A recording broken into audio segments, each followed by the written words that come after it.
whoever you have in your executive chain that you can ensure you're demonstrating real value. The more people that know about it, the better outcomes you'll find. All too often, and I also find myself doing this, but folks in my network, they do great work, but they don't share it. The numbers don't always speak for themselves. It's part of the story, but it's not the full story. So now that we've talked about your career, let's talk about some winning strategies, and I want to spend a few moments here. So what can you do today moving forward to develop your career? I'm going to outline roughly 8 or so strategies. So the first is finding mentorship. This is a phrase that I'm sure most of you have heard in some way, shape, or form, but it's really critical. It's a starting point where you need to learn from those who've been successful in ways that you want to succeed, meaning informally or formally, find those who can provide guidance and advice on what's allowed them to find the type of success that they have, if it's something of interest to you. Next is knowing what success looks like. And to be frank, this is something that I think too many people overlook, right? You don't always know what the goalpost looks like unless you've taken time and dedicated effort to figure out what does success look like in your core role, in the future role you're aspiring for, in the type of skills you want to gain.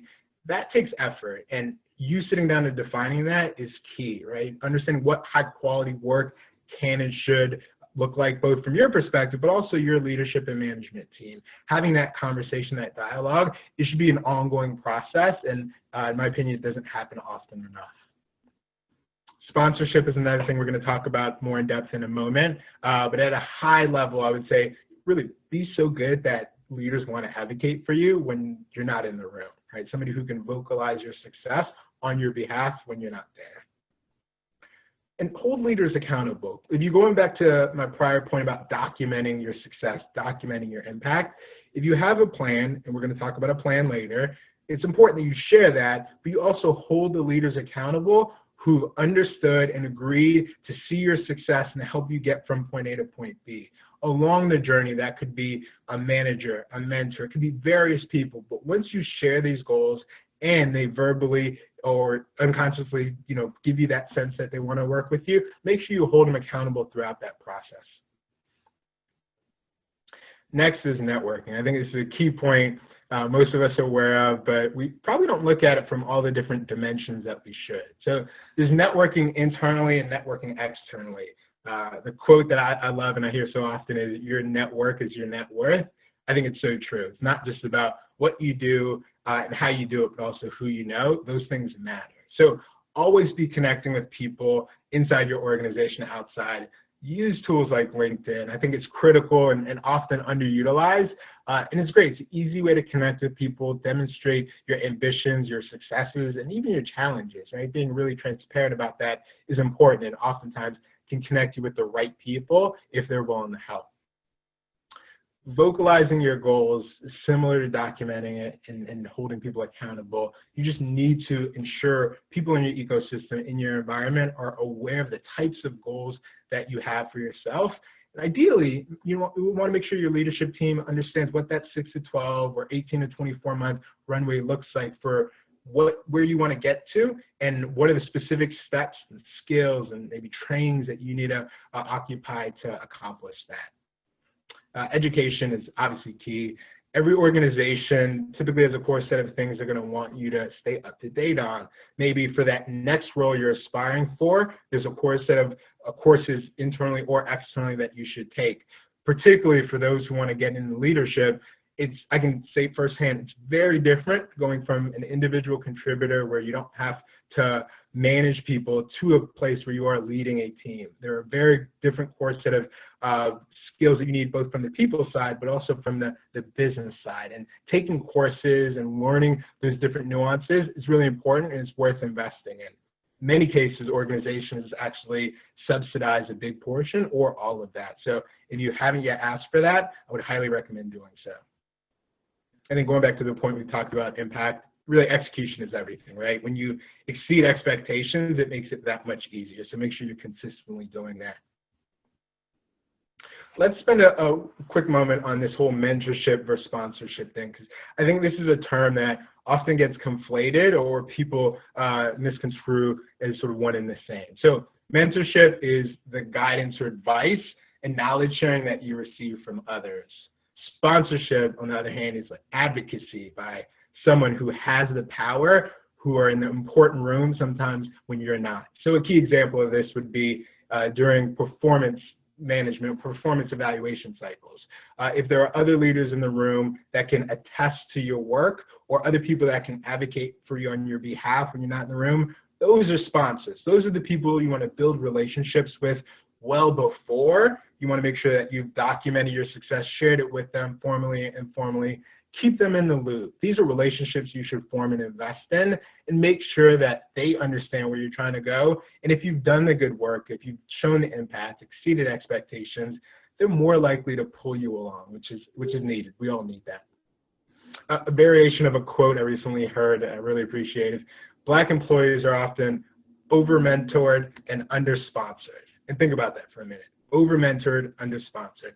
A lot of people are willing to help, particularly when they see somebody who doesn't necessarily represent the face of the full organization.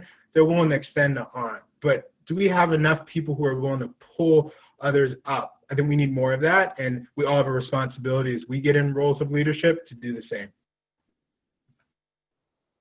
So one of the questions I received, prior to preparing this presentation was, what are those steps you can actually do to get those mentors and to find those sponsors, both inside and outside the organization? So here are a few tips that might be helpful for you.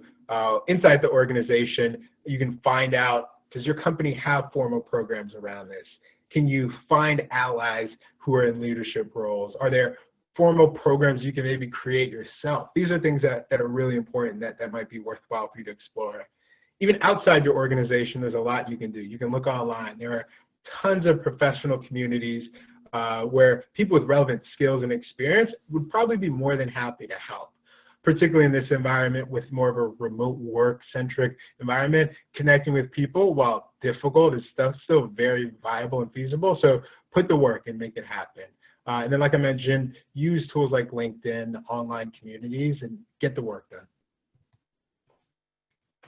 So if you don't have a personal development plan or a PDP, I would highly recommend creating one. It becomes a roadmap for how you will get your goals done both now and in the future. And it works through those previous strategies that I outlined, those 8 pieces. It really does a good job of kind of highlighting how you should get there. And there are tons of templates out there. I've actually created a link right here so that you can grab a copy of some PDP templates that might be helpful. As a quick example, I've used the PDP for multiple years. Essentially what I do is I find a template that works with my style. I outline my goals, the skills that I want to attain to reach those goals. I share it with my manager. I have a discussion on what an accurate and fair timeline would look like. How do I get from where I am to where I want to be, and what are all the things I need to do to accomplish that?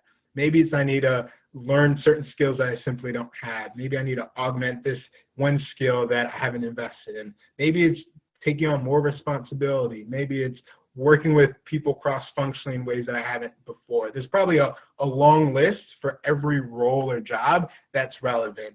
And creating a PDP and sharing it with ideally your leadership, but also your colleagues and peers, it makes it easier not only for you to document the stuff, but for you to hold yourself accountable and for others to hold you accountable.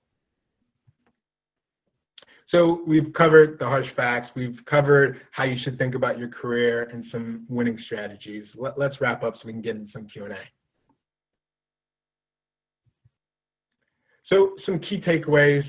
Like, this is going to be an uphill battle. Let's call it what it is. Like, career development, career growth is a challenge for the vast majority. Very few people I know have ever had a linear, easy, clear path to success. It's a long, blurry road, and that's okay, right? But recognize that and put the work in, and things will work out over time.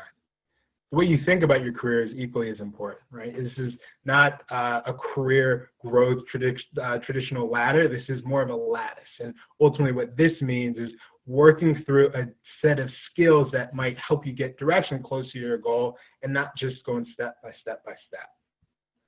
Impact is obviously a secret sauce, and telling your story matters a lot. So you document things, you share it, you celebrate your wins, and you make sure the people that have committed to your success are held responsible and accountable.